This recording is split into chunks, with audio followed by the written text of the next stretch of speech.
Hello and welcome to my channel. मैं रोहित यार स्वागत करता हूँ मेरे इस यूट्यूब चैनल रोहित की कक्षा में। तो ये वीडियो में ये सिर्फ वीडियो नहीं है, एक तरह से ये एक तरह से मैं कोशिश किया हूँ कि जो भी स्टूडेंट्स 2021 के D2D एग्जामिनेशंस में अपीयर हुए हैं, जिन-जिन से मैं कांटेक्ट कर सकता था या जिन-जिन से मैं कांटेक्ट कर रहा हूँ अभी भी, उन सब के साथ ये एक पार्ट, ये एक छोटा-सा अंश है उनके साथ ये ऑनलाइन इंटरव्यूज़ के। ये इंटरव्यू भी नहीं मैं बोलूँगा, ये एक तरह से वन ऑन वन टॉक है, जैसे 2 दोस्त किस तरह से बात कर रहे होते हैं बैठ के। तो बस ये उसी तरह है जहाँ पे मैं उन लोगों से बात कर रहा हूँ, उन लोगों से मैं ये सवालों के बारे में इन आंसर्स को ढूँढ रहा हूँ, जो आप लोग मेरे से रेगुलरली पूछते हो। मैं तो वीडियो जनरली आपके लिए बनाता हूँ D2D से रिलेटेड, चाहे किसी भी मेडिकल से रिलेटेड, इंजीनियरिंग से रिलेटेड या फिर डिप्लोमा से रिलेटेड। बट उन स्टूडेंट्स ने खुद D2D के एग्जामिनेशंस दी हैं। उनके अच्छे रैंक्स आए, टॉप रैंकर्स में वो गिने गए, वो बीआईटी सिंदरी में भी पढ़ रहे हैं। तो बस उनसे यही बात कर रहा हूँ मैं, उनसे यही आंसर्स मैं खोज रहा हूँ, जो आपके जनरली सवाल होते हैं कि कैसे D2D के प्रिपरेशंस करने चाहिए, कौन से सब्जेक्ट्स पे ध्यान देना चाहिए, कौन से सब्जेक्ट सबसे ज़्यादा मार्क्स स्कोरिंग है, अगर आप 10 से आ रहे हैं तो किस तरह से अप्रोच करें, 12 से आ रहे हैं तो किस तरह से अप्रोच करें, क्या आपको ब्रांच चेंजेस करने चाहिए? अगर आप 10-12 किसी से भी आ रहे हैं तो कोई फ़र्क नहीं पड़ता, कैसे अप्रोच करना है वही हम इन स्टूडेंट से बात कर रहे हैं, उन्हीं से ये डिस्कस कर रहे हैं, यही आपको गाइड करेंगे, यही आपको समझाने की कोशिश कर रहे हैं। मैं तो हूँ ही मैं मेरे से आप लोग डायरेक्टली हमेशा कभी भी बात कर सकते हैं। टेलीग्राम ग्रुप की लिंक डिस्क्रिप्शन बॉक्स में ज़रूर से जॉइन करिए, मेरे सोशल मीडिया के लिंक्स आपको डिस्क्रिप्शन बॉक्स में मिलेंगे। इवन जिन कैंडिडेट से मैं बात कर रहा हूँ, उन सब की अपनी-अपनी सोशल मीडिया लिंक आपको डिस्क्रिप्शन बॉक्स में मिलेगी। प्लस D2D झारखंड का प्लेलिस्ट सेक्शन है, जहाँ पे बहुत सारे वीडियोज़ पहले से बनाए हुए हैं, कैसे प्रिपरेशन करना है। अगर आप कुछ भी नहीं जान रहे हैं, फिर भी कौन-कौन से इंपॉर्टेंट चैप्टर्स हैं, किस पे सबसे ज़्यादा फोकस करना चाहिए, किस तरह से आपको अप्रोच करना चाहिए, कौन अच्छे कॉलेजेस हैं, टॉप इंजीनियरिंग कॉलेजेस के वीडियोज़ हैं। हर एक कॉलेजेस का अपना-अपना कॉलेज रिव्यू बना हुआ, मतलब सब कुछ आपके लिए पहले से थाली में परोस दिया गया। बस आपको चूज़ करना है कि कौन-सा सबसे पहले खाने को मतलब पकवान को खाना है। तो बस आपके लिए सब कुछ आपके सामने पहले से रखा हुआ है, जो हम लगातार एफर्ट कर रहे हैं। प्लस टेलीग्राम ग्रुप में आपको नोट्स देने की कोशिश कर रहे हैं, time to time test series देने की प्रोवाइड कर रहे हैं, और जो इन कैंडिडेट्स हैं, उनके साथ हम लोग कोशिश करेंगे कि और इनसे इस तरह से लगातार बातचीत हो सके, ताकि इनके साथ बैठकर इनके साथ बात करके और आपके लिए अच्छे कुछ मटेरियल प्रोवाइड किए जाएँ D2D के लिए, ताकि आपके लिए इन फ्यूचर बहुत सारे मटेरियल्स हो, जहाँ पे आप चुनें कि कौन-सी किताब से, कौन से नोट से आपको पढ़ना चाहिए। सब कुछ टॉप क्लास हम लोग देने की कोशिश कर रहे हैं विथ फ्री ऑफ कॉस्ट। तो जितने भी कैंडिडेट्स हैं, जिनसे भी हम लोग बात कर सक रहे हैं और जिनसे हम लोग ट्राई कर रहे हैं बात करने के लिए, तो उनका एक छोटा-सा आंसर हो सकता है वीडियो थोड़ा लंबी हो, लेकिन आपके लिए बनाई गई है। अगर आप 24 घंटा में 10 से 15 मिनट दे सकते हैं इस वीडियो के लिए, तो आपके लिए वर्थ इट होगी, क्योंकि ये आपके लिए वीडियो है, आपके काम की वीडियो है, क्योंकि आपको भी जाननी ज़रूरी होती है कि एग्ज़ामिनेशंस में प्रिपरेशन कैसे करना है। तो चलिए इस वीडियो को आगे बढ़ाते हैं, उन स्टूडेंट से बात करते हैं कि उनका D2D में इतने अच्छे रैंक लाने का सफ़र किस तरह रहा। तो चलिए इस वीडियो को स्टार्ट करते हैं बिना किसी देरी के।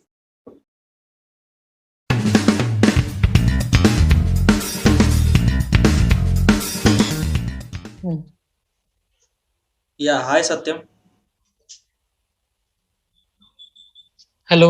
या हाउ आर यू? कैसे हो? I am fine. तो कुछ अपने बारे में बताओ, ऐसा इंट्रोडक्शन टाइप का छोटा-सा कि तुम अभी क्या कर रहे हो? कहाँ से आए हो? कहाँ से डिप्लोमा किए हो? तुम्हारा कितना CML रैंक आया D2D में?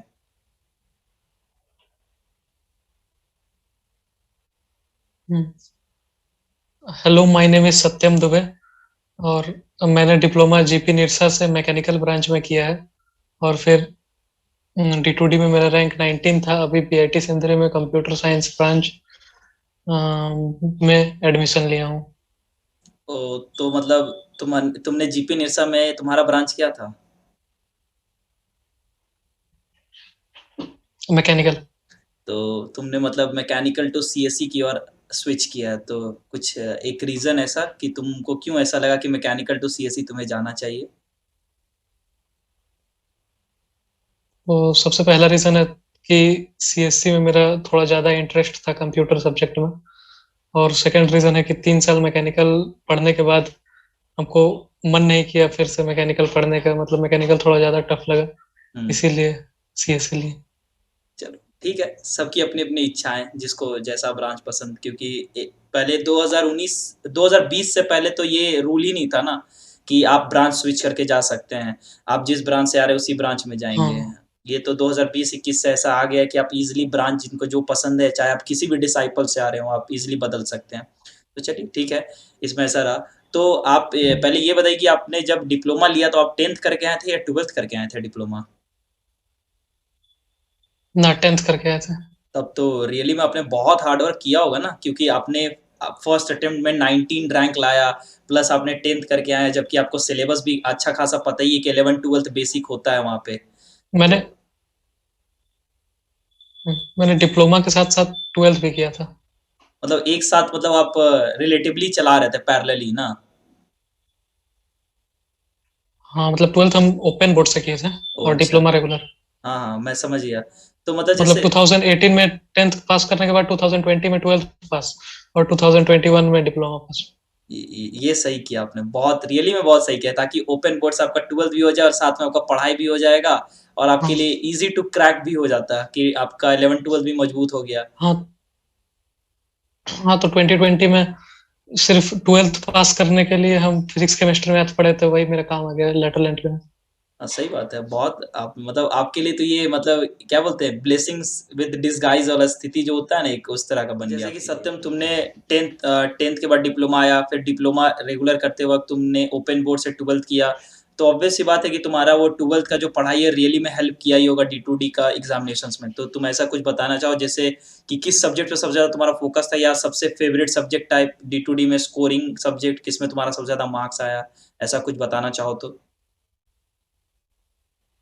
मेरा फेवरेट सब्जेक्ट था, हम मैथ्स ही है अभी भी, और मैथ्स में ही सबसे ज़्यादा मार्क्स आया, और किसी भी स्टूडेंट का, मतलब जितना भी मेरा दोस्त लोग है, सबका देखे सबका मैथ्स में ही सबसे ज़्यादा आया। क्योंकि जो सिलेबस है D2D का, उसमें सिर्फ मैथ्स में ही सिलेबस से पूछता है, बाकी कोई सब्जेक्ट में कहीं से भी पूछ देगा।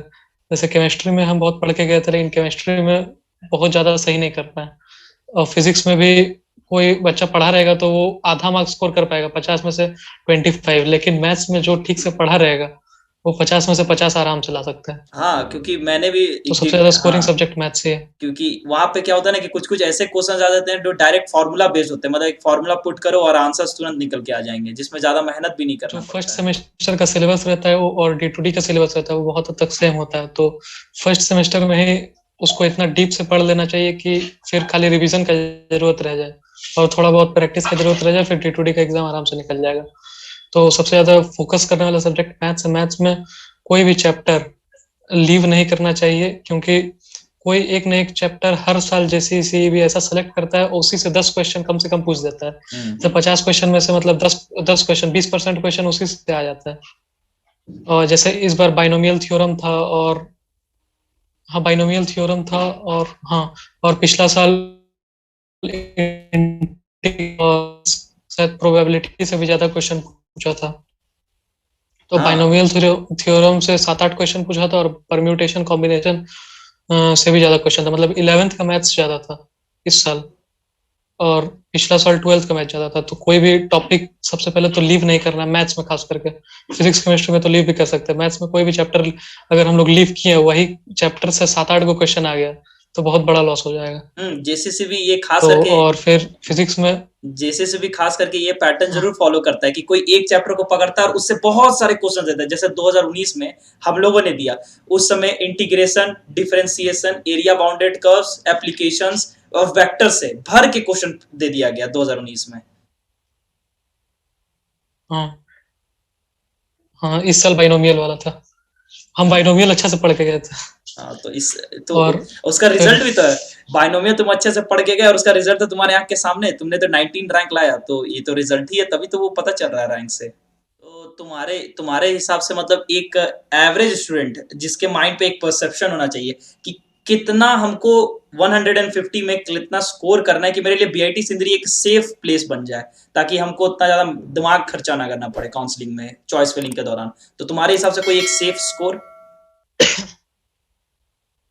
हाँ, तो देखिए, अगर हम लोग का पेपर दो शिफ्ट, पहला शिफ्ट था और दूसरा शिफ्ट था। पहला शिफ्ट थोड़ा इजी था और दूसरा शिफ्ट थोड़ा हार्ड था, मतलब जेसीसीबी की तरफ से।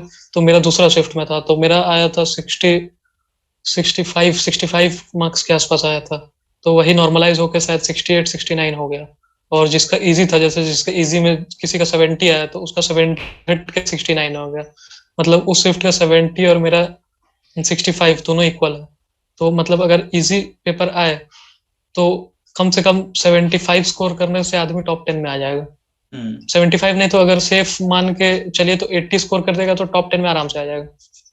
और अगर हार्ड पेपर आया तो 70 में भी टॉप 10 में आ जाएगा। जैसे मान लो कि बीआईटी सिंदरी में एक जैसे एक होता है ना कि जैसे हम लोग जो हर साल जनरली पैटर्न देखते हैं कि अगर किसी का भी 50 प्लस स्कोर आता है, चाहे जिस तरह का भी क्वेश्चन पेपर हो, हार्ड हो, मॉडरेट हो, इजी पेपर हो, अगर आपका 50 प्लस स्कोर आता है तो आप generally top 50 rank, top 60 rank में आ ही जाते हैं। और नॉर्मली हम लोग तो देखते हैं कि जो टॉप 100 या टॉप 100 के अंदर जितने भी लोग होते हैं सीरीज बना के कुछ अपने टेलीग्राम ग्रुप में या चैनल के थ्रू डिलीवर करने के लिए मॉडरेट लेवल के क्वेश्चन, जैसे तुमने ही बताया ना कि जैसे जब मैंने पहली बार टेस्ट सीरीज बनाया था ना, फर्स्ट टेस्ट सीरीज, तो मैंने उसमें सबसे पहला क्वेश्चन ही सीक्वेंस सीरीज और बाइनोमियल का दिया था। बहुत लोगों ने ये बोला भी कि ये सब आता नहीं, ये सब आता नहीं, लेकिन मुझे पता था कि कभी ना कभी वो बाइनोमियल और सीक्वेंस सीरीज पे ध्यान देंगे ही, जैसे से भी आज नहीं दे रहे हैं कभी तो देंगे। तो वो 2021 का एक पेपर में देखने को मिल गया था, तो उनको लगा ही था कि सही मैंने जो रिस्क लिया था टेस्ट सीरीज बनाने के लिए मॉडरेट लेवल का, कि सीक्वेंस सीरीज, स्ट्रेट लाइंस, क्योंकि हर साल जरूरी नहीं कि 12th क्लास का ही सिलेबस वो लोग देखेंगे, कभी 11th में भी आएंगे घूम के। तो 2021 में वही हुआ था मैथ्स के टाइम में। तो यही है, और हम लोग तो कोशिश कर ही रहे हैं कि और भी स्टूडेंट्स के लिए, तो हम तो तुमको यही बोलेंगे कि तुम भी अपने जूनियर जहां से भी आए हो वहां से जरूर हम लोगों का सजेस्ट करना, ताकि टेलीग्राम ग्रुप में रहने से क्या होता है ना कि हम लोग को फायदा होता है इस चीज का कि एक बार में सबको बताना हो कुछ नया चीज, तो वहां पे कुछ दिन पहले ही मैंने एक वीडियो बनाया है, हर साल आता है। हाँ अभी कुछ दिन पहले ही, 2 दिन पहले ही शायद मैंने एक वीडियो बनाया जिसमें मैंने important chapters math, physics, chemistry के उसमें बताया मैंने। तो उसमें यही मैंने केमिस्ट्री में भी जो पीडीएफ ब्लॉक एलिमेंट्स हैं, क्लासिफिकेशन ऑफ पीरियोडिक टेबल्स हैं, फिर केमिकल बॉन्डिंग चैप्टर हो गया, फिर अभी तो मुझे कभी कभी इंस्टिंक्ट ये लगता है ना कि कहीं किसी दिन वो लोग फिजिक्स या केमिस्ट्री में thermodynamics, equilibrium, states of matter, ये सब ना उठा दें, क्योंकि ये सब भी तो चैप्टर बहुत कोर चैप्टर्स है 11th-12th के लिए। थर्मोडायनेमिक्स से अगर पूछेंगे तो सबसे ज्यादा मैकेनिकल वाला लोग आंसर कर देंगे, इसीलिए कि वो लोग थर्मोडायनेमिक्स ये सजेस्ट कर रहे हो कि आप मैट्रिक्स डिटरमिनेंट पे इस बार थोड़ा ज्यादा फोकस करें या वेक्टर्स पे फोकस करें, ऐसा क्या? नहीं, हमको पता नहीं चलेगा, लेकिन पिछला साल का ट्रेंड एनालाइज करने से लग रहा है कि वो दोनों चैप्टर कभी नहीं आया, मतलब बहुत ज्यादा खुल के नहीं आया, हर साल थोड़ा थोड़ा क्वेश्चन दे रहा था उससे। इस साल हो सकता है ज्यादा दे दे। और तब तुम कुछ ऐसा अगर कुछ तुम बताना चाहो कुछ और एक्स्ट्रा अपने से D2D से कुछ बाहर, कि कैसे अप्रोच करना चाहिए, जैसे सेमेस्टर्स भी अभी बहुत स्टूडेंट्स देंगे 6 सेमेस्टर, ठीक है, साथ में उनको D2D का प्रिपरेशन करना है, तो कैसे वो सामंजस्य बैठा के चले, अपने जूनियर्स को कुछ ऐसा सजेस्ट करना चाहो? तो D2D के लिए लास्ट ईयर अगर कोई शुरू से प्रिपेयर नहीं कर रहा है तो लास्ट ईयर में मतलब 5th सेमेस्टर से उसको स्टार्ट कर देना चाहिए। अगर उसको D2D में मतलब उसको बीटेक ही करना है, अगर श्योर है तो 5th सेमेस्टर से पढ़ना स्टार्ट कर देना चाहिए। और 5th सेमेस्टर में तो जैसे एग्जाम होता है तो हम लोग का एग्जाम निकालना, मतलब सेमेस्टर में मार्क्स लाना बहुत ज्यादा बड़ा बात नहीं होता है, सेमेस्टर में मार्क्स तो ऐसे भी आ जाता है। हम तो शायद पिछला 2 हफ्ता मतलब एग्जाम से 2 हफ्ता पहले पढ़ के हम 80% आराम से पार कर देते थे, तो वही सब लड़का कर देता है। तो वो बहुत ज्यादा बड़ा बात नहीं है। D2D में रैंक लाना मतलब अगर बीटेक करना है तो D2D में अच्छा रैंक आए, अच्छा कॉलेज मिला, ये ज्यादा इंपॉर्टेंट है। तो इसीलिए अगर सेमेस्टर पे कम फोकस कर सकते हैं, लेकिन कम से कम 75% ला देना, ताकि कोई भी मतलब जोन में रहे, कम से कम अच्छा मार्क्स रहे, 75% अबव कैसे भी ला देना है, और बाकी D2D पे ही फोकस करना है। एज अ इंजीनियर तो हम लोग सब, अधिकतर लोग, मैं सबकी बात नहीं कर रहा हूँ, अधिकतर लोग हम लोग यही करते हैं, सेमेस्टर से 10 दिन पहले पढ़ लेना ताकि एक अच्छा खासा परसेंटेज आए। हम लोग तो बीटेक में भी यही कर रहे हैं, करीबन अगर हम लोग को 8.5 पॉइंटर या 9 पॉइंटर लाना तो हम लोग भी यही कर रहे हैं 10 दिन पहले। जबकि इवन 7 तारीख से मेरा मिड सेम है, जब हम लोग ये वीडियो जिस दिन रिकॉर्ड कर रहे हैं यहाँ से लेके 7 मार्च से मेरा मिड सेम है 7 सेम का, लेकिन मैंने अभी तक पढ़ा ही नहीं, मुझे सब्जेक्ट का नाम तक अच्छा से याद नहीं है, मुझे बस खाली शॉर्ट फॉर्म सबका याद है। अब देखते हैं क्या होता है, हम लोग मिड सेम में पढ़ ही लेंगे कैसे भी करके। 5 तारीख को मेरा भी मिड सेम है। फर्स्ट सेमेस्टर वाले इस वीडियो को देख रहे हैं, उनको 12th कर लेना चाहिए NIOS बोर्ड से, ओपन बोर्ड से। और NIOS से करने के बाद अगर उन लोग का मन होता है तो वो लोग जेई मेंस जो होता है ना, जेई मेंस एडवांस, उसमें उस एग्जाम में बैठ सकते हैं, ताकि वो लोग को मतलब 12th के बेसिस पे भी इंजीनियरिंग कॉलेज मिल सकता है, आईआईटी, एनआईटी जैसा। करेंगे कि ये हम लोग का आखिरी सेशन ना हो तुम्हारे साथ। अगर हो सके तो हम लोग कोशिश करेंगे कि आगे तुम्हारे साथ सेशंस होते रहे, या फिर और भी जो स्टूडेंट्स तुमसे कभी मौका मिल पाए तो तुमसे स्टूडेंट्स इस तरह से ऑनलाइन सेशंस के थ्रू तुमसे कनेक्ट कर पाए, तो हम लोग कोशिश करेंगे इस तरह से। कभी टेलीग्राम ग्रुप में मैं ज़रूर पूछूंगा बाकी स्टूडेंट से कि कहीं अगर वो लोग चाहें तुमसे पर्सनली 1 to 1 बात करना, तो हम लोग देखेंगे कि तुम्हारे पास कब टाइम फ्री रहता है। तो थैंक्स यार सत्यम ज्वाइनिंग करने के लिए, और प्लीज़ अपने बहुत सारे जो भी आपके फ्रेंड्स हैं लैटरल एंट्री के, उनको सजेस्ट करिए कि इस तरह से हम लोग 1-on-1 इंटरव्यू कर सके। इससे रियली में बहुत फायदा होगा आगे आने वाले जूनियर्स के लिए, क्योंकि मैं तो वीडियो बनाता ही हूँ, वो तो मेरा एक छोटा सा एक जेस्चर है, लेकिन मैं जरूर चाहूंगा कि जो आप जैसे स्टूडेंट जो खुद फेस करके जा रहे हैं D2D का एग्जाम एकदम रियल करंट बैच में, तो उससे क्या होगा कि आगे आने वाले स्टूडेंट जो आप ही के जूनियर्स हो सकता है, जिनको वीडियो से कम उनके अपने सीनियर्स से ज्यादा अच्छा समझ में आता है, तो इस तरह से आप अगर अपने बैचमेट्स को जरूर बताइएगा कि इस तरह से हम लोग साथ इंटरेक्शन हो सके, इस तरह से हम लोग उनके साथ बातचीत। बार बार हम लोग लगातार कुछ ना कुछ सवाल हर बार दिमाग में आते जा रहे हैं, हर बार मैं कुछ ना कुछ नया पूछते जा रहा हूँ। तो thanks for joining us and have a nice day. Till then, bye bye.